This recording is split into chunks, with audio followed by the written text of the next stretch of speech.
মুসল্লিরা ঢাকাবাসী তারাবিতে যান, আপনারাও যান, 1.5-2 ঘন্টা তারাবি লাগে। সেই সময়টাতে একটু জনশূন্যতা বিভিন্ন রাস্তাঘাট এখানে সেখানে দেখা দেয়। সেই সময়টাতে আপনারা পুরুষ মানুষ অধিকাংশই তারাবিতে আসেন। আপনাদের বাড়ি, ফ্ল্যাট, দোকান আপনারা একটু সযত্নে রেখে আসবেন, নিরাপত্তাটা খেয়াল করবেন। তাদের নিকটদের সাথে ঈদ উদযাপনের জন্য চলে যাবেন। আমি পুলিশ কমিশনার হিসেবে ঢাকা মেট্রোপলিটন পুলিশের পক্ষ থেকে আপনাদেরকে জানাতে চাই, আপনাদেরকে অনুরোধ করতে চাই, দয়া করে আপনারা যখন বাড়ি যাবেন তখন আপনার বাড়ি, ফ্ল্যাট, দোকান, ব্যবসা প্রতিষ্ঠান এটির একটি নিরাপত্তা ব্যবস্থা নিজ দায়িত্বে করে যাবেন।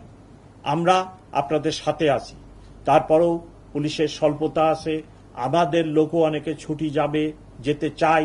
আমাদের লোক যেনারা ব্যারাকে থাকে ওনারা পরিবার পরিজন ছাড়া সারা বছর থাকে, তাদের একটি দাবি আছে যে তারাও ঈদে বাড়ি যেতে চায়। তাদেরকেও সরকারি নির্দেশ মোতাবেক একটা পার্সেন্টেজকে আমাদেরকে ছুটি দিতে হয়। তারপরেও আমি চাইব তাদেরকে বুঝিয়ে বলতে যে যেহেতু ঢাকাবাসী ছুটি যাবে, আপনারা ছুটি পরে যান। আমাদের ব্যবস্থাপনাটা আমরা করব, কিন্তু আপনাদের মাধ্যমে ঢাকার বাসীকে আমি অনুরোধ করতে চাই ওনারা যেন ওনাদের নিরাপত্তা ব্যবস্থাটা ঠিক রাখেন।